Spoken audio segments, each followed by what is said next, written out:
The grand chamber of the Interstellar Council was a cathedral of obsidian and chrome, suspended in zero gravity, its ceilings fracturing the light of a distant star into sharp, fractured prisms. Delegates from 100 alien species hovered in rigid formations, tentacles, wings, segmented limbs, gelatinous forms, and bioluminescent exoskeletons, all reflecting the same tension. They had never seen humans like this. At the center, humans stood out, not because of size, shape, or technology, but because of attitude. Captain Yarrick Hanley leaned against the lectern, one boot hooked over the other, sleeves rolled up, a grav pistol resting at his hip. His voice was calm, flat, dangerous. "So let me get this straight," he said, scanning the council with a gaze sharp enough to cut steel.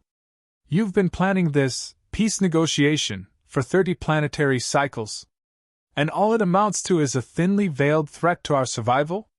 The Vatari ambassador, all eyes and trembling antennae, squeaked in protest. "Captain, we merely wish—" "Save it," Hanley interrupted, his tone as cutting as the plasma blades strapped to his crew. "I've heard enough. You call this peace. We call it ultimatums.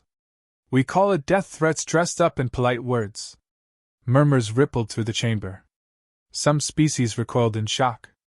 Others, like the Kroth Dominion representatives, clicked their mandibles in anticipation. They expected humans to cower, to beg, to grovel on their knees. What they did not expect was this: humans laughing in the face of their fear. "We came here to talk," Hanley continued, stepping forward so that every species could see the resolve in his eyes. "But if talking means letting you dictate the terms of humanity's survival, we've got a better idea." He signaled to his crew, a mix of soldiers, scientists, and civilians, each standing with lethal calm. "We're leaving. On your side it's called a withdrawal. On ours, it's called freedom." And then, without ceremony, they did. Every human turned and walked out, boots thudding in synchronized cadence, their movements disciplined, deliberate. Not a single one panicked, not a single one faltered. The sound of their departure was a heartbeat against the chamber's stunned silence. You can't leave!" shrieked one alien delegate, voice cracking like glass. "The treaty."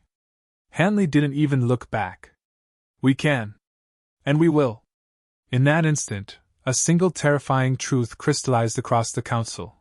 Humans did not play by the same rules.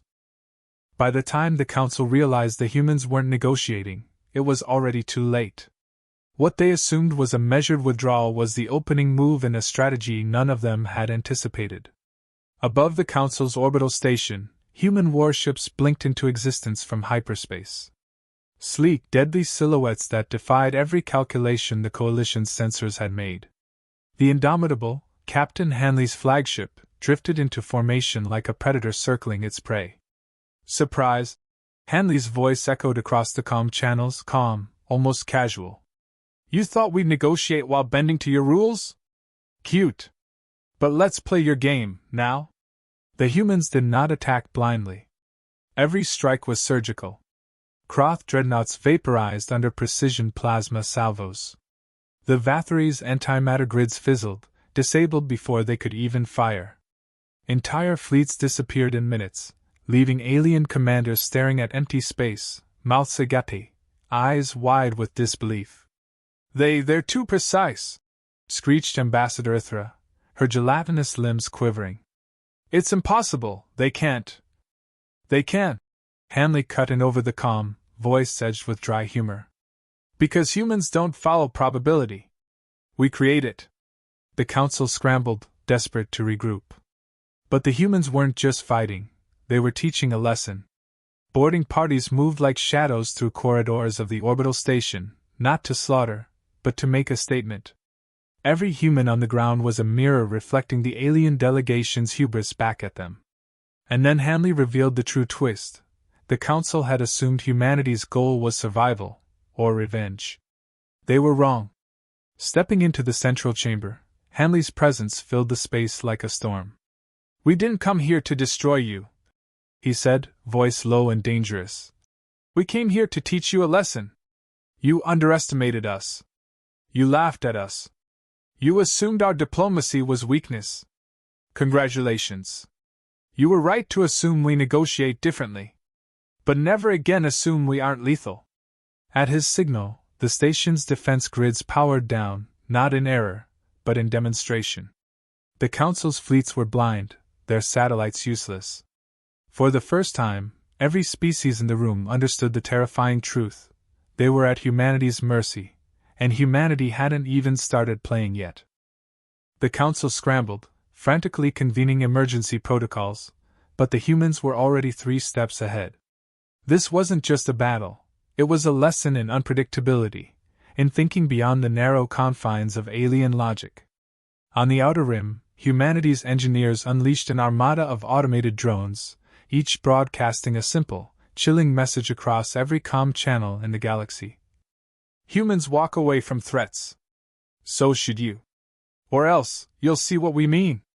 It wasn't a threat in the usual sense. It was a prophecy, delivered with cold, calculated precision. Inside the council chamber, Hanley and his crew moved with deliberate ease, like predators strolling through a cage of prey. "Here's the part you'll really remember," he said, voice low, almost conversational. "You underestimated us. You assumed our negotiation was weakness. Well, congratulations. You were right. But now you've seen what happens when you misread humans." Delegates quivered as the humans activated the station's holosystem. Suddenly, the chamber filled with a simulation, a mirror of a battlefield the Council could face if they ever again threatened Earth. Entire fleets reduced to drifting wrecks. Cities obliterated with surgical strikes. Leaders exposed, vulnerable, powerless. "You see," Hanley continued, leaning casually against the console, "we don't just react. We anticipate. We adapt. And sometimes, we punish." One by one, alien delegates realized the truth. Humans hadn't destroyed them. They hadn't fired a single lethal shot in this chamber. They had merely shown them the consequences. And in that moment, terror settled across the Council like a living thing. "Consider this a demonstration," Hanley said, voice almost gentle, but threaded with menace. "Walk away from aggression. Accept peace. Or, next time, we won't ask." The chamber was silent, the kind of silence that echoes long after it's broken. For the first time in galactic history, every species in the room understood something profound. Humans didn't just fight, they redefined the battlefield. And far beyond the Council, across the reaches of space, the message spread. Fleets slowed, diplomats hesitated, and even the most war-hungry empires paused. Humanity had shown that brute force wasn't the only weapon in their arsenal. Fear, cunning, and the audacity to walk away could be just as lethal. Decades later, historians would call it the day humanity stood and walked. The day that alien empires, centuries ahead in technology and diplomacy, discovered a brutal truth: humans were not to be underestimated. The Council never again tried coercion or intimidation with Earth. Trade resumed, treaties were rewritten, and humanity became a figure of respect, fear, and whispered caution across the stars. Across dozens of galaxies, the story of humans walking out of peace talks, and returning only to demonstrate the consequences of hubris, spread like wildfire.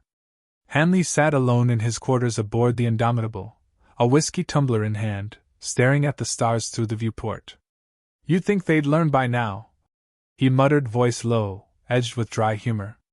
"But if they don't, well, at least it keeps life interesting." Outside, the stars shimmered silently, a galaxy-wide standing ovation for humanity's audacity. Humanity hadn't just survived, they had rewritten the rules of engagement. Diplomacy became strategy. Restraint became a weapon. And the indomitable human spirit became legend. Somewhere, deep in the void, the galaxy's leaders whispered in terror. Humans don't just fight. Humans don't just negotiate. Humans walk away, and the universe bends to watch. For humanity, walking away wasn't surrender. It wasn't weakness. It was the opening move in a game that no alien species had the imagination, or courage, to understand. And as long as humans stood together, calm, disciplined, and unpredictable, the galaxy would never, ever make the mistake of underestimating them again.